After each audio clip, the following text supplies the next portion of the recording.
The cabin was already full when the hand came out of nowhere. Marcus Hale felt it before he heard it, the sharp heat on his cheek, the snap of skin on skin. A few heads turned. Most didn't.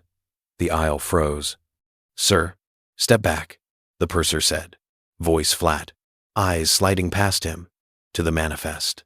Marcus steadied himself, one palm resting on the seat back that was supposed to be his. He hadn't raised his voice. He hadn't blocked anyone. He had only stood where his ticket told him to stand. "Overhead," the speaker chimed. "Final boarding will begin in 5 minutes." The words echoed down the cabin like a warning bell. Somewhere, a phone camera lifted. Somewhere else, a cough died mid-breath. No one spoke. The purser's clipboard tapped once, impatient. "This cabin needs order," she said. The cabin stayed silent, and the silence pressed harder than the hand had. Have you ever felt that moment when doing everything right still isn't enough and the world treats you like you don't belong? As you listen, tell us in the comments where you're watching from, what city, what country, and if stories about justice and dignity matter to you, consider subscribing to this channel. Because what happens next isn't just about a seat on a plane. It's about what happens when silence is challenged and the truth refuses to move aside. Marcus didn't move his feet. He moved his hands.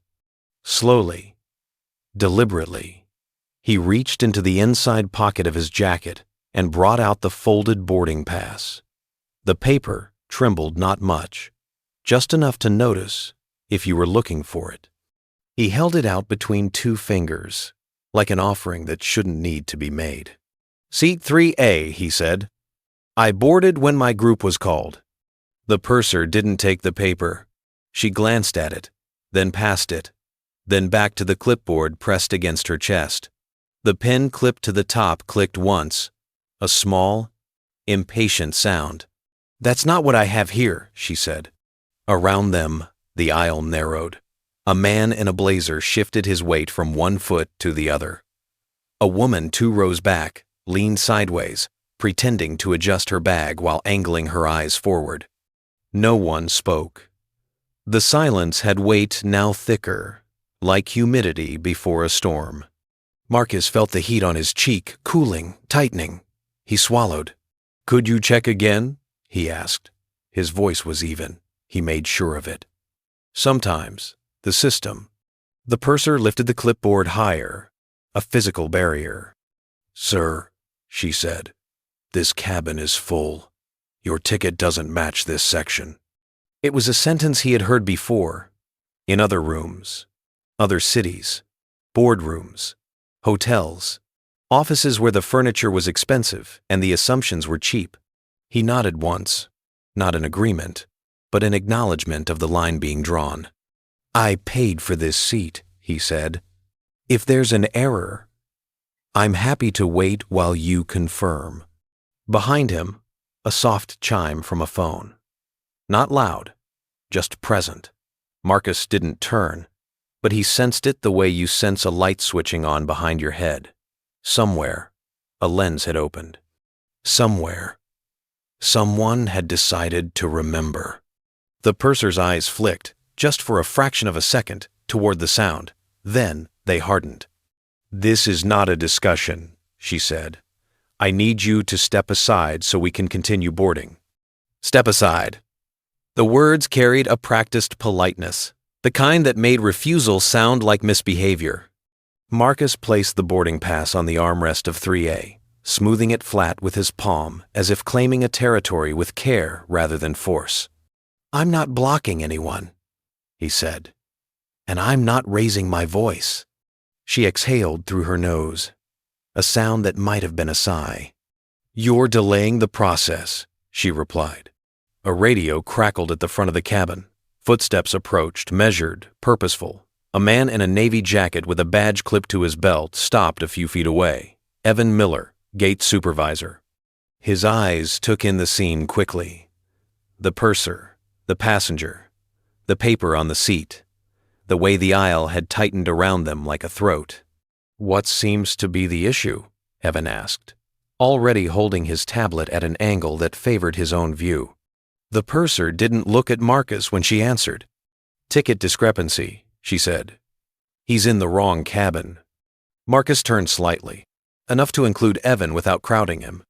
"I'm happy to show you my confirmation," he said. "Email? Receipt?" Evan raised a hand. Not high, just enough. "Let's keep this simple," he said. "Sir, if there's a mismatch, we'll need you to step off while we resolve it." "Step off." The cabin seemed to lean toward the words. Marcus glanced down at the boarding pass, still lying there, white against the dark fabric of the seat. He thought of how many times he had been asked to prove what he already knew to be true, how often simple meant not in your favor. "I've already boarded," he said. "And I have a valid ticket." Evan's thumb hovered over the tablet. The screen reflected faintly in his glasses. Lines of data Marcus couldn't see. "Once I log an incident," Evan said, almost casually, "there's no undo." The sentence landed with a dull finality, a warning disguised as information. Marcus felt the cabin's silence tilt again, not away from him, not toward him, but inward, as if everyone were retreating into themselves. Behind him, the phone chimed again, this time a whisper of a notification. The lens stayed open. 40 pairs of eyes somewhere beyond the cabin watched a man stand next to his seat and ask to be believed. Marcus lifted his gaze from the tablet to Evan's face. "I'm asking you to verify," he said, "not to remove me." For a moment, no one spoke. The purser's clipboard pressed into her forearm. Evan's radio hissed softly. The air hummed with engines preparing for a schedule that did not include doubt. The cabin remained silent. And in that silence, the question took shape not yet spoken, but heavy enough to feel. Whether the truth, laid carefully on an armrest, was worth the time it would take to read it. The voice came from above them, smooth and practiced, as if it had nothing to do with what was happening in the aisle. Passengers must be seated immediately to avoid delay. The words slid through the cabin like oil. 3 minutes. Marcus felt the time compress around his chest. He loosened his jaw, counted his breath, 4 in, 6 out, the way he had learned to do in rooms where the temperature dropped without warning. "I'm seated," he said, and touched the armrest of 3A again. Not a claim, a fact. The purser's eyes flicked to his hand. "Lower your voice," she said. Marcus paused. He replayed the last 10 seconds in his head, the measured tone, the stillness of his shoulders. He nodded once, not because he agreed, but because he refused to escalate on her terms. "My voice is low," he said. "I'm asking for verification." Evan shifted closer, close enough that Marcus could smell coffee on his breath. He angled his body between Marcus and the purser, a subtle reframe that made the aisle feel narrower. "Sir," Evan said, "we don't need this to become disruptive." Disruptive. The word landed and spread. Marcus felt it in the small reactions around them, the way a woman in the window seat stiffened, the way a man across the aisle lifted his phone a little higher, no longer pretending. The lens caught light. A tiny red dot glowed. Behind the camera, the number ticked up. 40 became hundreds. Hundreds climbed. The comments, unseen, pressed closer anyway. "I'm not being disruptive," Marcus said. He kept his hands open at his sides, palms visible. "I'm cooperating." The purser's mouth tightened. "You're standing in the aisle," she said. "You're delaying boarding."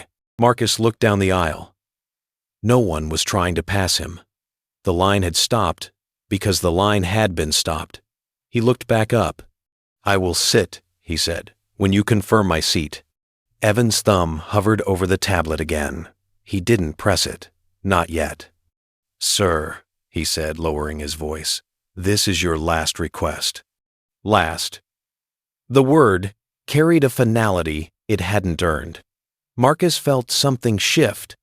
Not anger, not fear, but a tightening resolve. He thought of the boarding pass lying flat on the armrest, of the paper's fragility compared to the certainty being projected at him.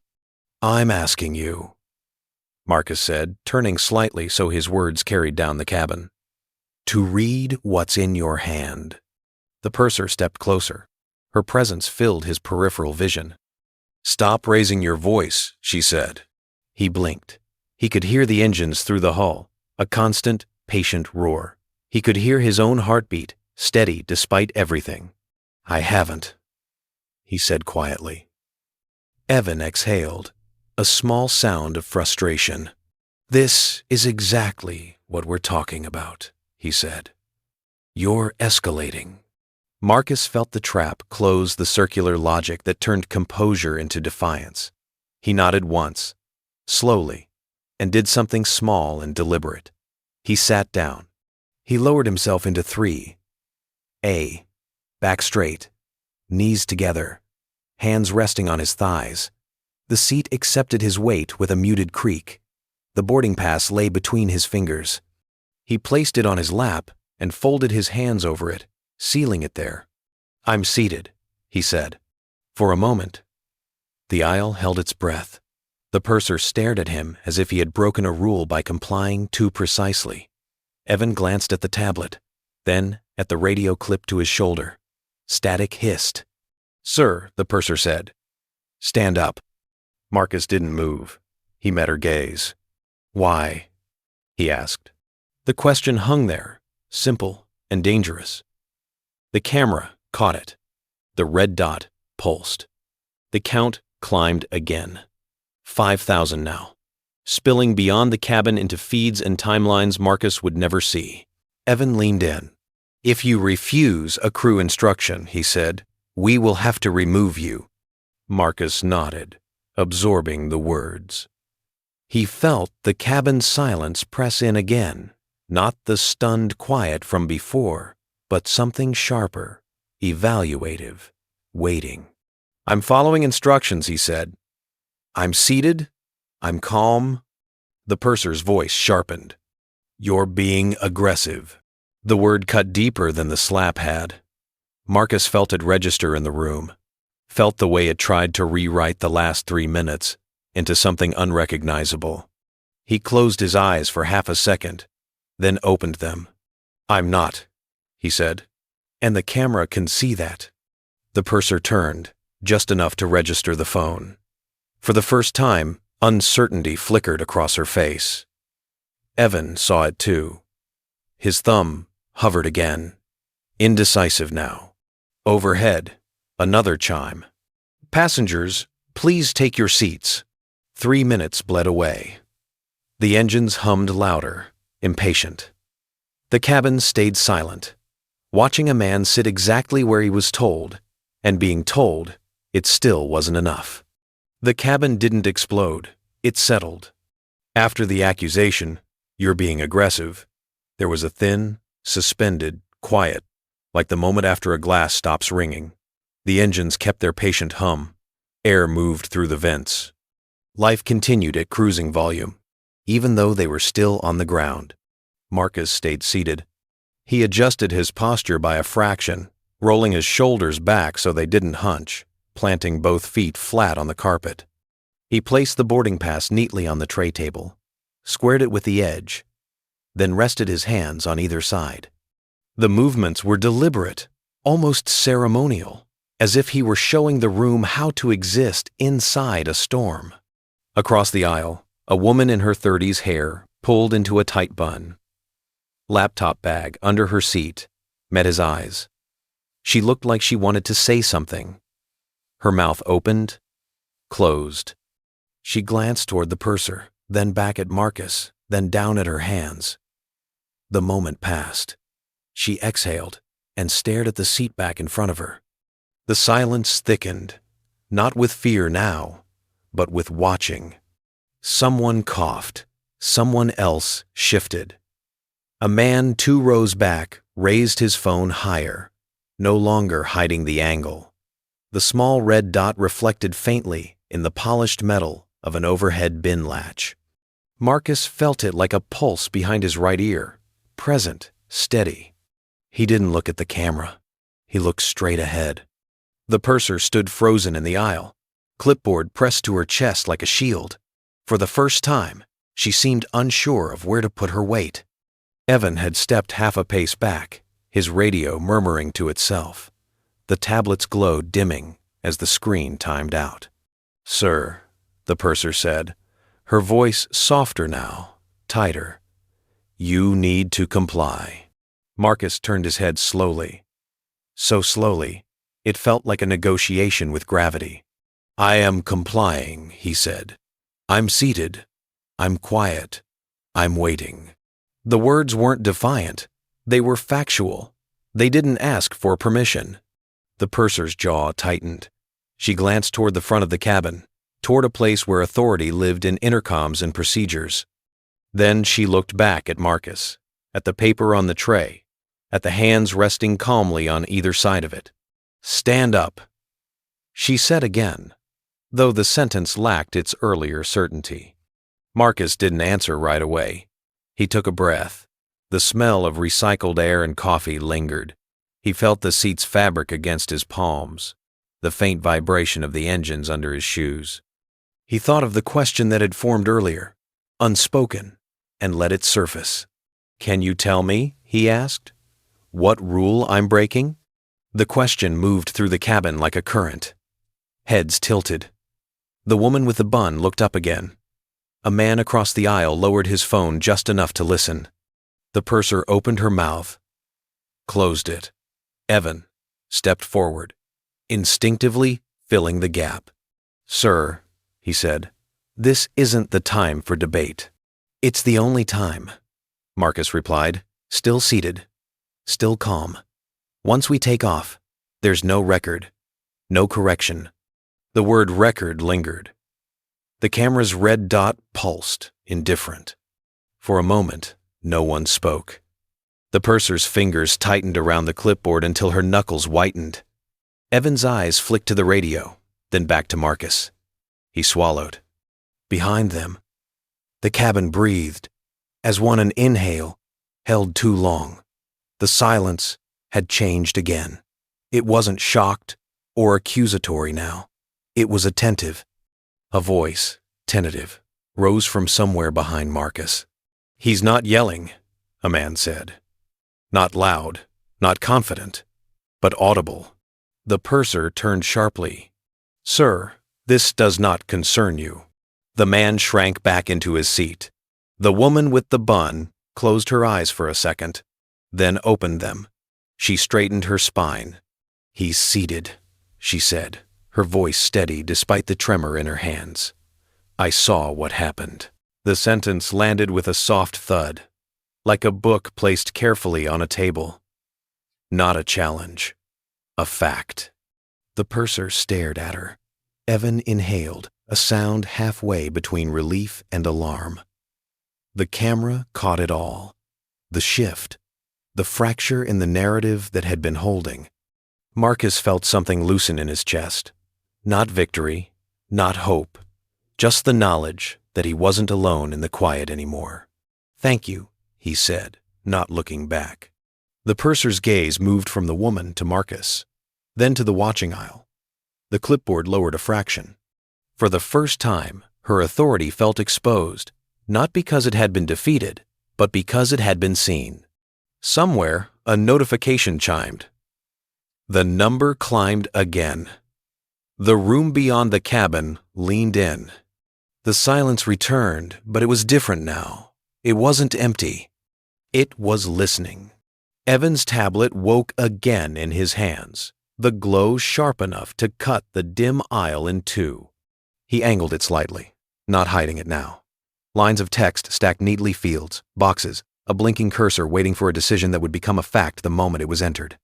The radio on his shoulder hissed, then settled, like a held breath. "Sir," Evan said, keeping his voice low, managerial, "we're past discussion. If you don't comply, I'll log an incident and have security escort you off." Off. The word found its way to the front of the cabin and back again. Marcus felt it ripple through the seats, felt bodies lean away from him, and toward the promise of an on-time departure. He looked down the aisle. The open aircraft door framed a slice of the terminal, bright, ordinary, indifferent. Beyond it, people moved with rolling bags and coffee cups, unburdened by this moment. He could step through that frame. He could make this disappear. The thought arrived fully formed and heavy. If you get up now, this ends. Marcus inhaled. The engine's hum deepened, impatient. He glanced at the door again, then at the tablet, then at the paper on his tray table. He picked up the boarding pass and held it between his fingers, feeling its thinness. How long, he asked, does an incident stay on record? Evan hesitated. The pause was brief, but it mattered. Permanent, he said. Unless overturned. Overturned by whom? Evan's eyes flicked, just once, toward the front of the cabin. Operations, he said. Legal. Not here. Marcus nodded. The cabin watched him think. Behind him, the camera did not blink. The count surged numbers, stacking faster now, unseen but felt like pressure in his ears. He imagined the comments scrolling, the assumptions forming, the way his silence would be read if he chose it. The purser shifted her weight, the clipboard tucked under her arm. "We're not doing this all day," she said. "You can either cooperate or make this worse." Make this worse. Marcus felt the familiar fork in the road. Compliance as peace. Resistance as risk. He had taken both paths before, in other rooms, other contexts. He knew the cost of each. He turned his head slightly, catching the eye of the woman with the bun. She didn't look away this time. The man who had spoken earlier sat rigid, hands clasped. A few others stared openly now, not hiding, not intervening present. Marcus stood. The movement was unhurried. He rose to his full height, shoulders relaxed, hands visible. The aisle felt narrower again, but he didn't shrink. He stepped half a pace forward, close enough to be heard, far enough to be non-threatening. "I will comply," he said clearly, so the cabin could hear. A murmur started, then died. "I will step off this plane if you confirm on the record that my ticket is invalid."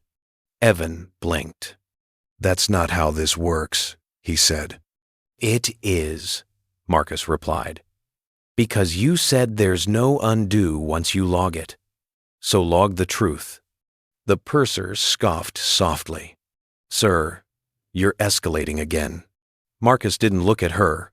He looked at the tablet. "Read it," he said, out loud. Evan swallowed. His thumb hovered over the screen, then tapped. The tablet chirped softly, acknowledging the input, not the log, just the navigation. He scrolled. The purser leaned in, her shoulder brushing his. The cabin leaned too. For a moment, there was only the sound of scrolling and engines and breath. Marcus felt sweat gather at the base of his neck. He wiped his palms discreetly on his trousers. Evan cleared his throat. "Name," he read. "Marcus Hale." Marcus nodded. "That's me." Evan continued, slower now. "Seat 3A. He stopped, scrolled again. Cabin, first. The purser stiffened. "There must be." Evan lifted a hand, the same small gesture he'd used earlier to stop Marcus. This time, it faced her. "Let me finish," he said. He scrolled once more. Status, boarded. The word hung there, boarded, past tense, fact.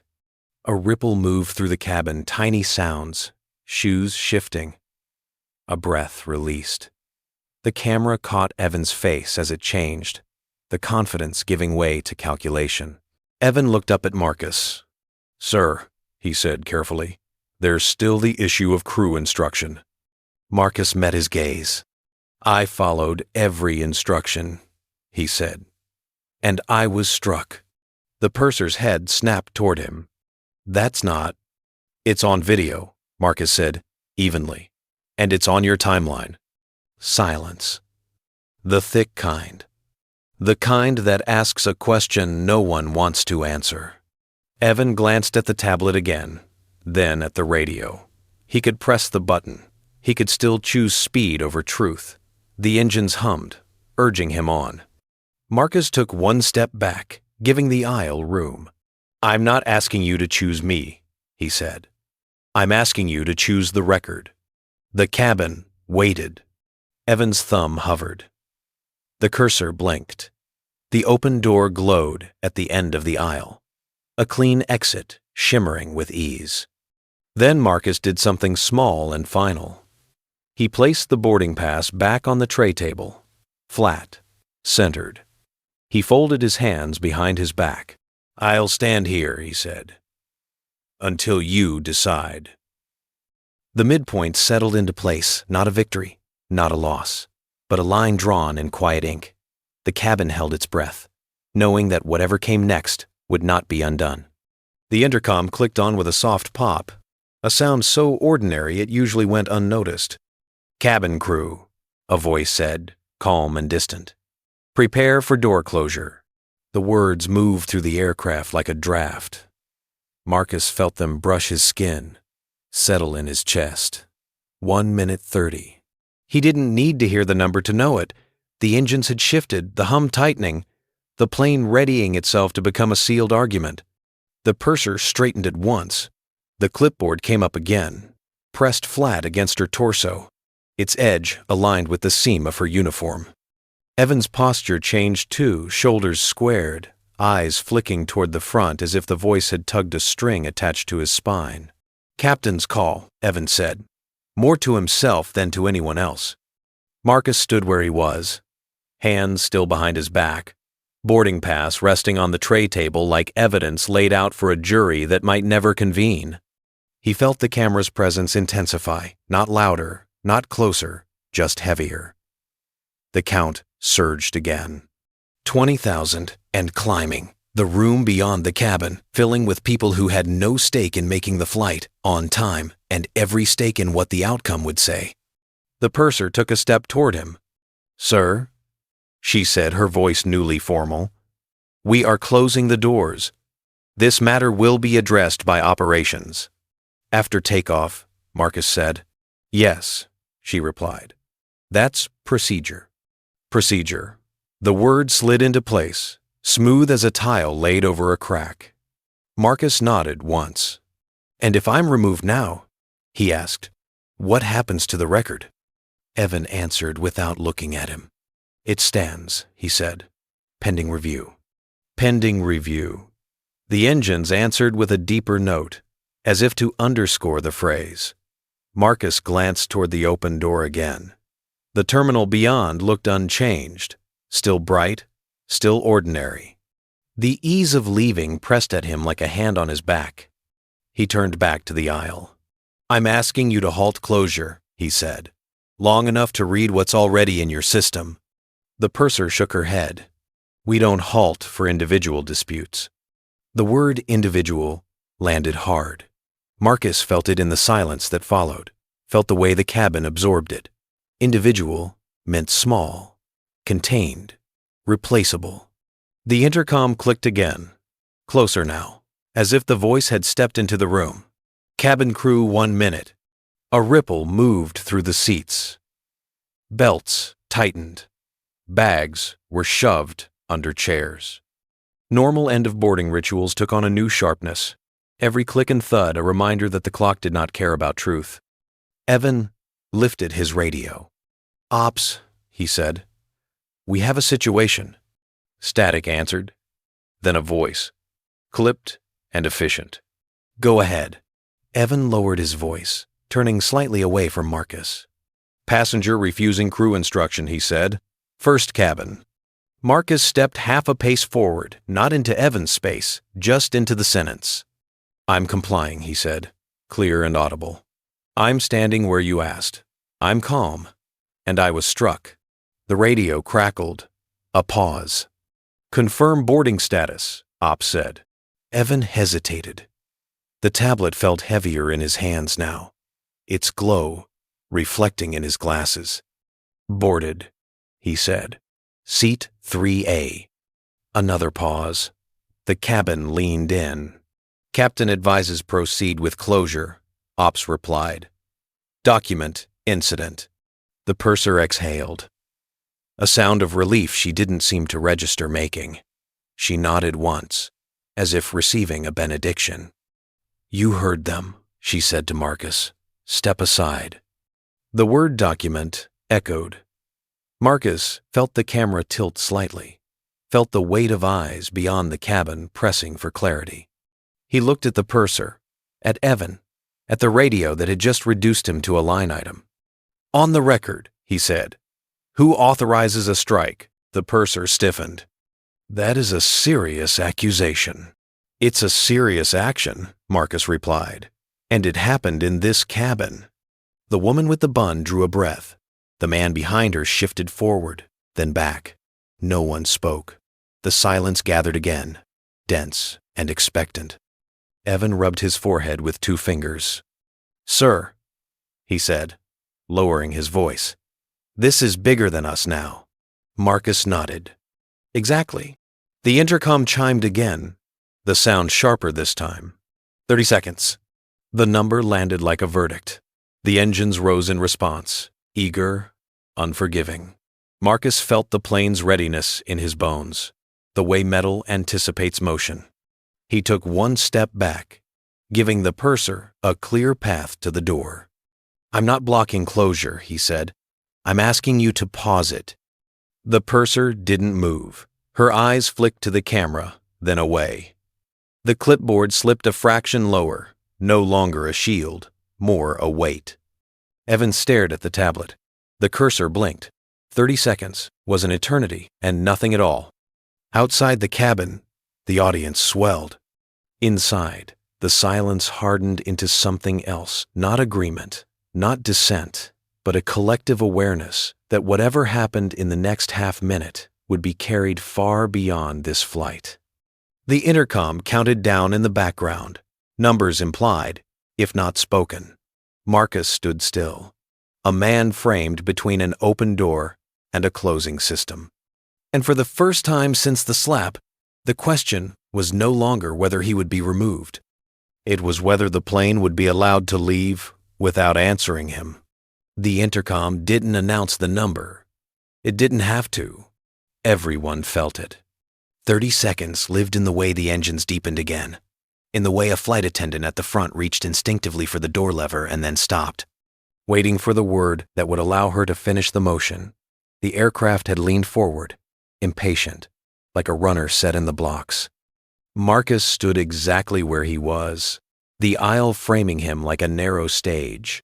He could feel the heat of eyes on his back, the hum of phones held steady. The camera behind him caught the purser's profile, Evan's rigid jaw, the open door still glowing at the end of the tunnel. The count surged past 80,000. The purser lifted her chin, gathering herself. This has gone far enough, she said, loud enough for the front rows to hear. Sir, step aside now. Marcus turned slowly, giving her the courtesy of full attention. If I step aside, he said, the record stands. Evan shifted, his radio buzzing again, more insistent now. He pressed the button. Ops, he said, we're at final. Static. Then the same clipped voice, this time edged with urgency. Proceed. The word echoed, small and absolute. The purser took a step toward Marcus, then stopped. She glanced quick, almost involuntary at the phone pointed straight at her. The lens was steady. The red dot glowed. Procedure, she said, as if the word could shield her. We can't hold a plane for this. Marcus nodded. You're holding it for 30 seconds, he said. I'm asking what you're holding against. A murmur rippled, quickly swallowed by the silence. The woman with the bun pressed her lips together. The man behind her clenched his hands. Someone at the window seat whispered, "Oh my God," and then covered their mouth. Evan looked between Marcus and the purser, caught in the narrowing corridor of time. "Sir," he said, choosing each word, "if you don't move, I will have to call security." Marcus didn't flinch. "Call them," he said, "and state why." The engines answered with a rising note, as if offended by the delay. The aircraft shuddered slightly, settling its weight. The door lever at the front remained untouched, suspended between open and armed. 30 seconds, the intercom voice said at last. Closer now. Unmistakably, the captain's final call. The words landed hard. The purser inhaled sharply. Evan's eyes closed for half a beat, then opened, resolved. Marcus took a breath. He could feel his pulse in his neck, fast but controlled. He thought of the ease beyond the door, of the choice he could still make to step aside and let the system pass over him like weather. He thought of the boarding pass on the tray table, of paper and truth and the way one was always asked to be lighter than the other. He raised his voice, not loud, not angry, just enough to carry. "For the record," he said, and felt the camera lock on. "I am seated in the correct cabin. I was struck by a crew member. I am calm. I am asking for this to be acknowledged before you close that door." The purser's face flushed. "You're turning this into a spectacle," she snapped. Marcus held her gaze. "No," he said. "It already is." Evan lifted the radio again, then hesitated. He looked down the aisle, at the watching faces, at the phones. He looked at Marcus, not as a problem now, but as a presence that refused to be minimized. Security's footsteps echoed faintly from the jet bridge. The cabin went utterly still. Not a cough, not a shift. The silence was complete, total, a held breath shared by dozens of strangers, bound by a single moment. It pressed in from all sides, heavier than before, demanding an answer. The purser swallowed. Her clipboard slipped lower, the edge no longer aligned. "This is not how we do things," she said, softer, almost to herself. Marcus nodded. "Then say how you do," he replied. The captain's voice returned, sharper. "Door status." The flight attendant at the front looked back, eyes wide, waiting for instruction. Evan's radio crackled, impatient. The footsteps on the jet bridge grew louder. Marcus felt the weight of the room tip not toward him, not away, but toward the truth that had been named and could no longer be unseen. He stood steady, hands open at his sides. The camera didn't move. The silence didn't break. And in that last sliver of time, before the system could close its door, the question rose to the surface for everyone to hear, not yet spoken, but unavoidable now. Who would answer it out loud? The silence finally broke, not with a shout, not with an order, but with a voice that had been watching the whole time. A man 2 rows back stood up. He was tall, mid-40s maybe, wearing a wrinkled blazer and the kind of shoes that suggested he walked through airports for a living. He held his phone chest high, the lens steady, practiced. When he spoke, he didn't look at Marcus. He looked straight at the purser, and then past her, toward the intercom. "For the record," he said, clear and unhurried, "I'm a business journalist." The words cut cleanly through the cabin. The purser stiffened. Evan froze. Even the engines seemed to dip, as if the aircraft itself were listening. "I've been filming since the aisle froze," the journalist continued. "This passenger has not raised his voice. He has not blocked boarding. He has a valid ticket, and he was struck." A murmur rose, then fell away, swallowed by the weight of what had just been named.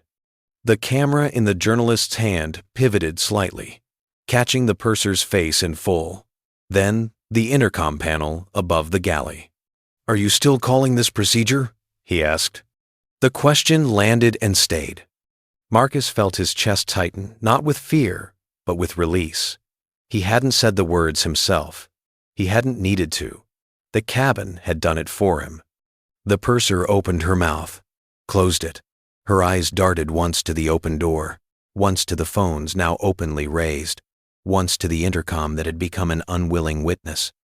The clipboard slipped from her arm, and thudded softly against her thigh. "That's inappropriate," she said finally, but the sentence lacked force. It sounded borrowed. The journalist didn't lower his phone.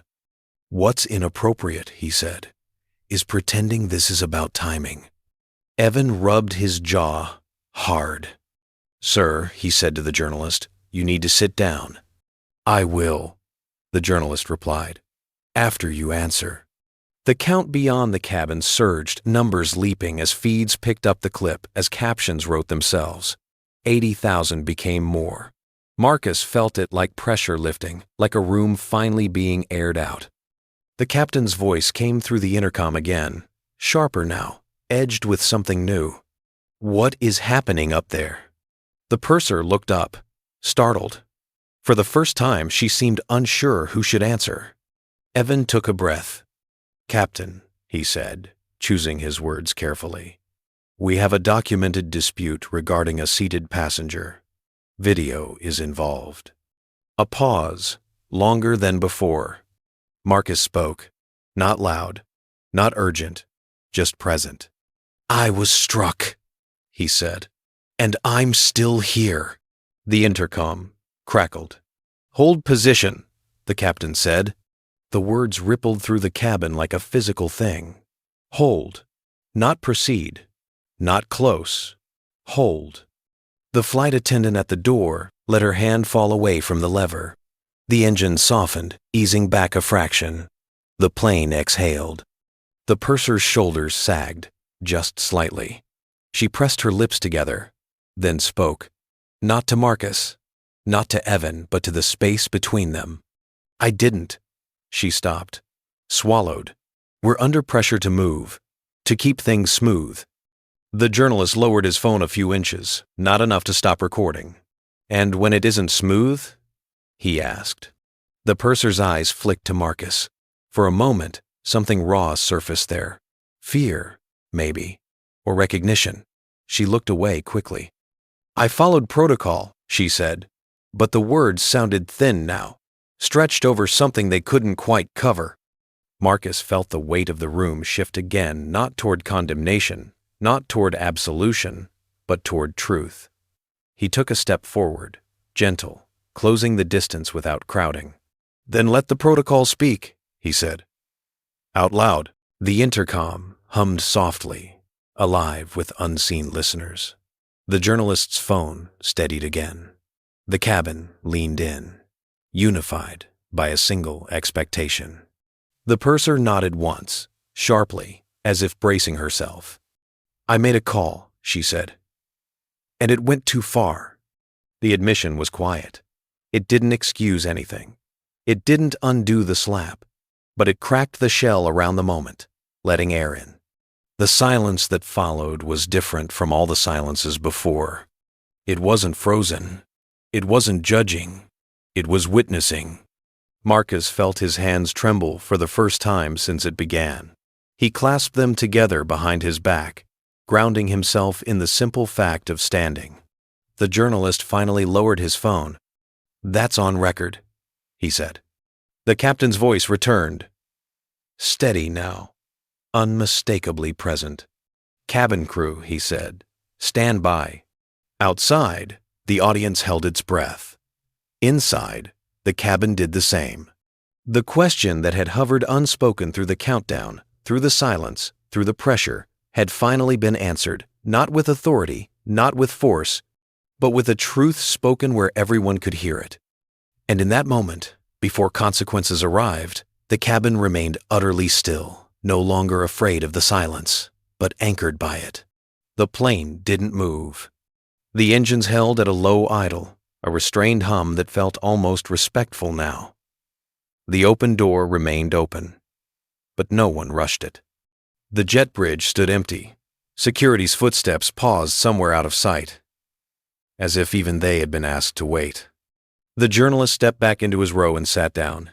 He didn't stop recording, but he lowered the phone, the lens no longer hunting for reaction. The story had already found its spine. Marcus exhaled. The breath surprised him with how much it carried. He felt the tremor in his hands again, stronger now that the moment had eased its grip. He clasped them together, then let them fall to his sides. For the first time since the slap, he felt tired. The purser Claire, her name stitched in small letters above her breast pocket, stood a few feet away, no longer squared to him, no longer braced. The clipboard hung uselessly at her side. Her shoulders had dropped, and with them, something else. An armor she hadn't known she was wearing until it failed. "I didn't mean to hurt you," she said. The sentence wasn't an apology yet. It was a confession looking for its footing. Marcus met her eyes. He didn't speak. He waited. Claire swallowed. "When I was new," she said, and then stopped, as if surprised by the words forming. She looked down at the carpet, at the narrow blue line that marked the aisle. "First year. Different airline. A supervisor grabbed my arm in front of a cabin like this, told me I was slowing everyone down." Her voice wavered, then steadied. "I learned that day that smooth mattered more than right, that if you keep things moving, no one asks questions." The cabin listened. Not the listening of an audience now, but of people who recognized a truth they hadn't named before. Marcus felt it in the air, the way a shared memory can pass between strangers. "I told myself it was just how it worked," Claire continued, "that if I followed procedure, I'd be safe, that I wouldn't be the one exposed." She looked up at him then. Really looked. "When you didn't move," she said, "it felt like you were threatening that safety." Marcus nodded once. "I wasn't," he said. "I was protecting mine." The words landed gently, not as a rebuttal, but as a mirror. Claire flinched not away, but inward. "I crossed a line," she said, "and I knew it the second it happened." Silence gathered between them, close and contained. Not the cabin-wide hush of before, but a small, human quiet that allowed the truth to breathe. Marcus glanced down at the boarding pass, still resting on the tray table. He picked it up, folded it carefully, and slipped it back into his pocket. The gesture felt like closure without resolution, an ending that acknowledged the beginning. "I've spent my life," he said, choosing the words slowly, "being told to step aside for the sake of order, to be patient, to let it go." Claire nodded, eyes bright now. "And I've spent mine being told to keep things from breaking," she said. "No matter who gets cut." They stood there, two people, shaped by systems that promised safety and delivered silence. "I don't need you to like me," Marcus said. "I need you to tell the truth." Claire closed her eyes for a moment. When she opened them, something had settled. "I will," she said. The intercom hummed softly, as if clearing its throat. The captain's voice returned, lower now, closer. "Thank you for your patience," he said to the cabin. "We are assessing next steps. No countdown, no pressure, just time." The journalist leaned forward slightly. "For what it's worth," he said quietly, not to either of them in particular, "this matters." Marcus nodded, a small acknowledgement. He felt the weight of the room ease, the audience beyond the cabin receding as the story turned inward. Claire shifted her stance, squared herself not in authority this time, but in accountability. "I will file a statement," she said, "and I will not hide behind procedure." Marcus looked at her, searching for the hollow note that would betray the promise. He didn't find it. "That's all I asked for," he said.